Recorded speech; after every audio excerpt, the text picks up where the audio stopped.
Eu não estou recebendo da vida nada mais, nada menos que eu não esteja mandando para ela. Nós queremos da vida o mesmo que a vida quer de nós. Decisões assertivas. A vida não age. Não há possibilidade na vida em agir. A vida só reage. Toda ação causa uma reação. O tema da minha mensagem é vida eterna versus vida terrena. E muito mais do que isso, conduzir a sua vida a um nível de transformação. Aliás, a um nível de vida e não de sobrevivência. Para mim, sobreviver é conseguir pão, é conseguir água e conseguir abrigo. Para mim, os animais, eles não vivem, eles sobrevivem. Todos os dias, eles saem para caçar ou para serem caçados.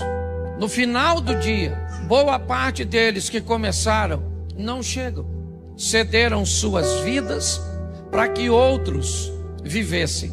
Você não vai ver esses animais aspirando objetos e coisas como nós. Nós vamos descobrir que eles, na verdade, eles não vivem, eles sobrevivem. Porque sobrevivência é diferente de viver. Aquele que vive, segundo a Bíblia, ele recebe um pouco mais do que necessita. Aquele que consegue viver, ele consegue ir além, um pouco além, talvez não muito além da sobrevivência, mas com certeza ele precisa romper este limite. Aquelas pessoas que conseguem apenas obter o necessário e pronto, na verdade o que elas estão fazendo é sobrevivendo e não vivendo. Nós já falamos aqui que é impossível que todos sejamos ricos. O sistema não funciona com uma riqueza generalizada. Não existe como isso acontecer. Porque se todos forem ricos, nós não vamos ter as necessidades básicas atendidas. Quem é que vai plantar? Quem é que vai colher? Quem é que vai beneficiar? Quem é que vai oferecer os serviços básicos? Se você fura o pneu do seu carro, se você precisa de um conserto elétrico, a vida ela é de interdependência. Pessoas dependem do seu dinheiro e você depende dos serviços dessa pessoa. Então não tem como nós colocarmos todos no mesmo nível social. Não existe isso. Lugar nenhum funciona desse jeito. Mas também nós vemos a Bíblia dizer que nunca vi um justo desamparado, um servo do Senhor mendigar o pão. Preste atenção, porque a Bíblia faz uma proposta para todos nós, de termos um nível de vida que vai além da sobrevivência. Mas aí vem a minha pergunta: o que é mais difícil, ir para o céu ou viver na terra? Se consegue me responder isso de forma rápida? É muito mais fácil ir para o céu, no que diz respeito ao ensinamento bíblico, do que viver na terra. Qual é o grande problema da vida aqui? É que me parece que diante de nós está um espelho. E o que ele faz? Reflete tudo aquilo que nós fazemos. Tudo aquilo que nós fazemos provavelmente vai virar ou vai voltar para nós de alguma forma. Só que nós não temos testemunhas ao nosso lado o tempo inteiro, observando aquilo que fizemos e fazemos, quer de forma explícita ou implícita. Por quê? Porque quer no casamento, na criação de filhos, quer nas nossas questões financeiras, quer nos nossos estudos, quer em todos os ambientes, na maioria das vezes, parece que tem alguém atrapalhando a nossa vida. Parece que tem alguém criando uma confusão na nossa vida. Eu não sei se você já parou, basta você conversar com as pessoas, que há sempre um culpado para que aquilo esteja acontecendo. Então eu aprendi uma coisa na minha vida, que fé e temor a Deus me leva para o céu, mas não me dá uma vida boa aqui na terra. Vida boa aqui na terra está em viver dentro dos princípios e valores de Deus. E um deles é a lei da semeadura. Me entenda bem. Quem vive bem aqui na terra, obedecendo valores e princípios que estão na Bíblia e algumas pessoas sequer são capazes de notar, porque muitas vezes parece que não está na Bíblia, ou a Bíblia não te ensina a buscar fazer tudo o que você for fazer da melhor maneira possível. Como é que se faz algo da melhor maneira possível? Obtendo o máximo de conhecimento possível em torno daquilo que vai ser executado. E como é que se reúne o máximo possível de informação daquilo que precisa ser executado? Estudando, adquirindo informação, conhecimento, ferramentas. A Bíblia diz isso. Porém, quando você vê alguém que não frequenta a igreja, mas que buscou o máximo de informação daquilo que vai executar, executa aquilo com maestria, é alguém que aprendeu a fazer aquilo que veio à sua mão da melhor maneira possível, tem sucesso. Mas não faz sentido, porque o cara está num ambiente idólatra, e eu estou num ambiente religioso, crendo no Deus Todo-Poderoso e com fé em Cristo. Isso vai fazer você ir para o céu, não viver bem aqui na terra. Isso também não significa que esse que cumpriu os princípios sem fé vai para o céu. São duas coisas distintas. Aliás, a Bíblia sempre fez essa distinção: vida terrena, vida eterna. O que nós temos que entender é a maturidade, ou ter a maturidade para entender que os princípios e valores, quando são obedecidos, me traz uma prosperidade terrena, que a fé e o temor a Deus me levam para o céu. E se eu quero viver o que a Bíblia me oferece como proposta, eu tenho que unir as duas coisas: viver uma vida excelente aqui na terra e depois ir para o céu. Nossa proposta é melhorar a sua vida, é fazer com que você saia daqui com uma vida muito melhor. Fazendo o quê? Obedecendo a Deus. Não, o que eu quero é ir para o céu. Então viva de qualquer maneira, com fé em Cristo, e você morre e vai para lá. Agora, não reclame de ter uma vida ruim aqui. Me dói quando eu vejo pessoas sofrendo de uma forma contínua. Gente, por favor, pegue esses estatutos e esses princípios, e principalmente o da lei da semeadura, e trate sua vida de forma diferente, sem desculpas. Por que um venceu e o outro perdeu? Porque um decidiu vencer e o outro decidiu perder. É só isso. Tome uma postura, tome um posicionamento. É isso que eu quero mostrar para vocês hoje, que é uma questão de decidir. Muita gente entrou por essas portas e mudou de, e muita gente entrou por essas portas e não mudou de. E qual a diferença entre o que mudou de vida e o que não mudou de vida? É que Deus gosta mais de um grupinho. Você está vendo? Deus não foi com sua cara, e Deus foi e abençoou o outro e deixou você sofrendo. É por isso? Olha só, você decide, querido. É isso hoje que está faltando. Hoje as pessoas se acovardam, dizendo que não aguentou, que era mais forte do que ela. Sai fora disso. Coloque isso no seu coração. É isso que está faltando. Se posicionar. Porque, querido, deixa eu falar uma coisa para você. Se tu está afim de viver uma vida de derrota, se você está afim de viver uma vida de humilhação, se você quer viver um casamento sem sabor, tudo bem, é um direito que você tem. Agora você pode lidar com Deus, e isso a igreja tem ensinado. E isso você ouve palavras aqui, que nós não viemos aqui para viver uma vida de derrota. Nós não viemos aqui para viver uma vida de humilhação. Nós viemos aqui para ser em Cristo mais do que. E aí? Por que eu não venço? Por que as coisas não acontecem? Pare para pensar. Porque muitas vezes nós decidimos por aquilo que é errado. Porque nós temos, muitas vezes, o posicionamento de nos omitir. É só isso, não tem mágica. É isso que eu quero que você entenda, sabe? Por isso que a Bíblia nos ensina a ter uma fé correta, e não essa fé destrambelhada, sabe? Eu vejo gente que não estuda e quer ser vencedor. Não trabalha e quer vencer. Gasta mais do que ganha e quer prosperar. É ou não é? Não respeita, não cuida, não faz nada e quer ter um casamento bem sucedido. Aí eu fico olhando, eu fico imaginando Deus olhando tudo isso. E o pessoal vai orar. E na hora da oração eu falei: Senhor, eu preciso vencer. Minha vitória está nas suas mãos. Mas dá licença que eu vou sair daqui para fazer mais umas besteirinhas. Faz tudo errado, cara. O que eu tenho visto é exatamente esses posicionamentos, sabe? E aí eu começo a observar a história das pessoas.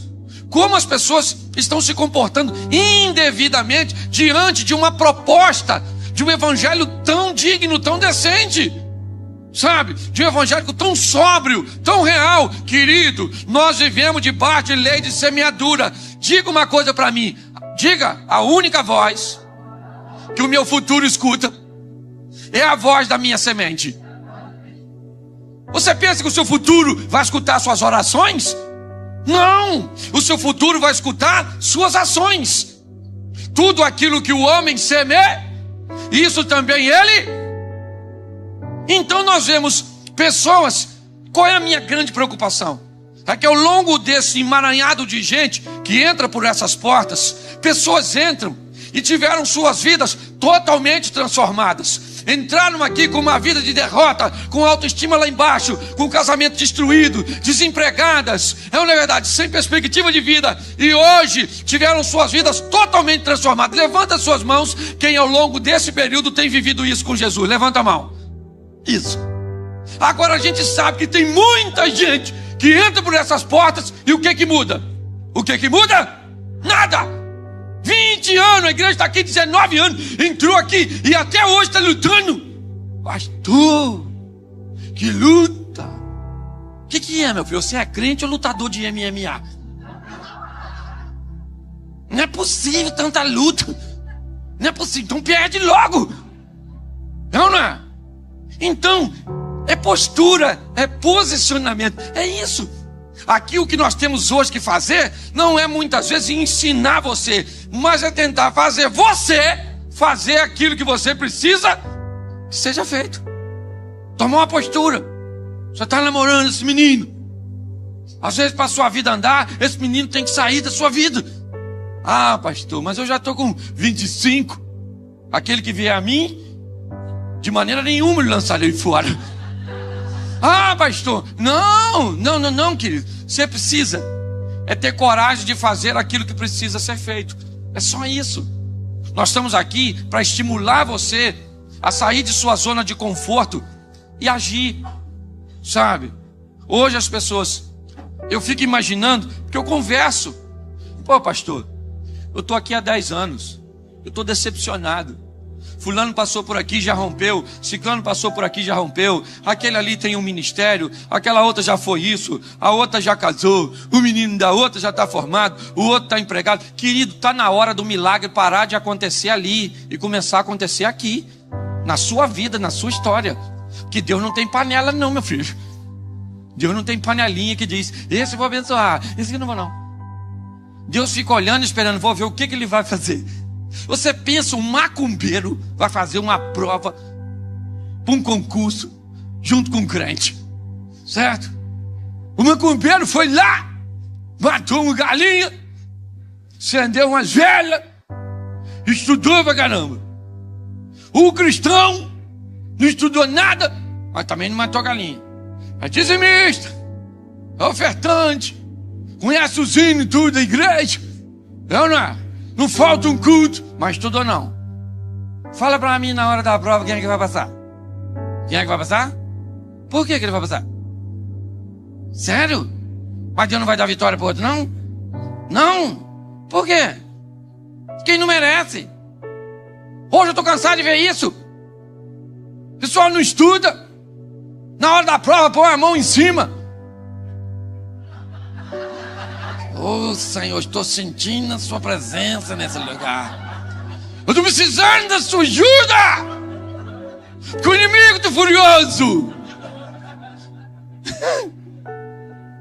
Eu imagino o diabo falando: eu vou até embora. Eu não quero nem ficar perto dessa besta, não, que pode me influenciar. Pare e pense nisso. É ou não é? É isso que eu estou falando. Todo mundo sabe o que precisa ser feito, mas não tem coragem para fazer. Esse é o grande dilema, sabe? A igreja tem buscado e trabalhado ao longo de toda essa história para dar a vocês o caminho da vitória, a obediência a Deus, o compromisso com Deus. Vem nos ensinando a nos afastar do pecado, a tomar decisões que viabilizam e que demonstram que Deus é conosco, que nós precisamos dessa recompensa. Isso é muito importante, sabe? Nós vamos obedecendo e vamos recebendo da obediência os frutos. É assim que as coisas acontecem, sabe? Nós vamos obedecendo e Deus, como um pai generoso, vai demonstrando que a obediência vai trazendo benefícios. E nós vamos nos posicionando cada vez mais em obediência e obtendo e recebendo de Deus cada vez mais bênçãos. Eu não estou dizendo que em algum momento de nossa trajetória nós vamos enfrentar uma crise, nós vamos enfrentar um caos, mas isso é um acidente de percurso na nossa vida. Nós não podemos ser uma vida de caos, uma vida de derrota, uma vida de humilhação. Não! Nós viemos aqui para sermos vencedores. Hoje eu vejo pessoas que olham para o crente e vê esse crente como derrotado, como coitadinho. Mas, irmão, a igreja não é coitadinha, não. Nós não somos derrotados, não. Nós somos filhos do rei. Nós temos em Cristo o poder para vencer. Então o que está faltando hoje? É só postura, posicionamento. Você se comportar. Eu aprendi uma coisa nessa vida: se não está dando certo, é só por um motivo. Qual é? Ainda não é o fim. Que no final vai dar tudo certo. Quando as coisas estão muito ruins, o pessoal fala: está muito ruim. Eu digo: é porque ainda não está na hora de terminar. A hora que terminar. Vida de crente é igual filme de Hollywood. No final dá tudo certo. Lembra quando o meteoro vinha explodir a terra? E estava lá horas para ele cair e acabar com tudo, tirar a terra de órbita. Quem estava lá na frente do foguete? Bruce Willis. Bruce Willis estava lá para entrar em cena e destruir. Só que na nossa vida tem alguém à frente, não é Bruce Willis. Na nossa vida está Jesus de Nazaré. Cristo está lá para nos dar a nossa vitória. Agora, você está a fim de vencer? Não. Você falar não. Eu quero que você pense nas coisas que você tem feito. Veja se o que você está fazendo é coisa de vencedor. É só isso que nós temos que pensar. Porque senão, é só o tempo passar um pouquinho e você vai começar a achar que o pastor está pregando mentira. Você vai começar a achar que estão tentando te enrolar. Que você está tanto tempo aqui e as coisas não mudam. Você já ouviu tantas palavras e as coisas não acontecem. A grande preocupação é exatamente essa. Se as coisas começam a serem ditas e você está aqui 1, 2, 5, 7 anos, 10 anos e as coisas não acontecem, a sua mente vai começar a dizer a você: tem alguma coisa de errado. E dificilmente a sua mente vai dizer que o que está errado está em você. Você vai ter que culpar o pastor, você vai ter que culpar a Bíblia, você vai ter que culpar Jesus, você vai ter que culpar Satanás. Você vai ter que achar um culpado para justificar a sua culpa. Porque mediante a derrota, se você ainda se culpa, as coisas ficam muito piores emocionalmente para você. Então a igreja está aqui fazendo 19 anos, vai fazer 20, 25, vai estar aqui até Jesus voltar, mas com uma perspectiva de dizer a você o que a Bíblia manda que seja dito. E a Bíblia não me manda dizer a você que você é um coitadinho. A Bíblia não me manda dizer a você que você tem que viver na escassez, que você tem que viver um casamento ruim, que você tem que criar filhos rebeldes. A Bíblia não me manda dizer isso. A Bíblia me manda dizer que seus filhos são uma bênção. O que a Bíblia manda dizer é que o seu casamento tem que ir até que a morte. Isso. que no seu lar vai comer o melhor desta terra. Que em meio a qualquer crise, seja PT, PSDB, e quem quiser administrar, quem administra, esse dia o cara falou comigo, pastor, vou falar uma coisa para o senhor, agora, com essa eleição agora, depois da eleição, vai vir no Brasil a maior crise dos últimos anos, o que o senhor acha? Eu disse, eu acho que eu não vou participar. Ele falou, mas como assim? Eu falei, eu não vou participar dessa crise não. Ele falou, mas o senhor não tem escolha? Eu falei, eu tenho. Quem administra a minha vida é Jesus. Não é verdade? Daniel estava lá na Babilônia com Nabucodonosor, estava prosperando. O Nabucodonosor se lascou e morreu, entrou o filho dele, Daniel está fazendo o quê? Prosperando. O filho dele morreu, entrou o Ciro lá, o governo Medo Persa, onde estava o Dani? Lá em cima, porque a nossa vida não depende. Eu falei com ele mesmo, não vou participar dessa crise. Ele disse, por quê? Eu falei, porque eu não estou afim. Na minha vida não vai ter crise. Ele falou, você é doido? Eu falei, doido é você que vai aceitar essa crise? Ele falou, você é engraçado? Eu falei, isso é engraçado não. Jesus disse que eu vou vencer. Igual esse dia eu estava conversando com um cara. O cara falou que nós temos que ser pobre. Crente tem que ser pobre. Eu falei, não tem não. Ele falou, tem. Que o dinheiro é um mal. Eu falei, para tu. Para mim não tem mal nenhum. Aí eu falei para ele assim, ele falou que tinha que ser pobre. Eu falei, deixa eu falar uma coisa para tu. Ele falou, fala. Eu falei, o Abraão era pobre? Ele falou, não. Eu falei, o Abraão não era pobre. Eu disse, não é. Eu falei, o Isaac era pobre? Ele falou, também não. Eu falei, o Jacó era pobre? Ele falou, também não. O José também foi pobre no Egito? Ele falou, não. Eu falei, e o Jó? Ele falou, também não foi pobre, não. Eu falei, e o Davi? Ele falou, também não foi, não. Eu falei, então, na minha vez eu tenho que me lascar. Que doideira é essa? Por que na minha vez os caras tudo foram prósperos e eu me lasco? Bonito. Então, querido, eu aprendi isso. Eu estou pregando, tem gente que levanta e sai. Sabe o que minha cabeça diz? Tá tão bom que ele foi chamar mais gente. Eu aprendi a pensar assim. Se você observar, é essa postura. É isso que eu quero que você entenda. A Bíblia me ensina e me impulsiona a estimular você ao culto racional e a fazer o que a Bíblia manda que façamos. Em momento nenhum a Bíblia vai dizer para você ter autopiedade, comiseração. Em momento nenhum a Bíblia vai dizer para você se desesperar, porque em todo momento Deus está no controle. São nossas decisões que vão gerar o nosso futuro. É só isso. Então eu queria deixar essa palavra para você. Tome uma postura, tome um posicionamento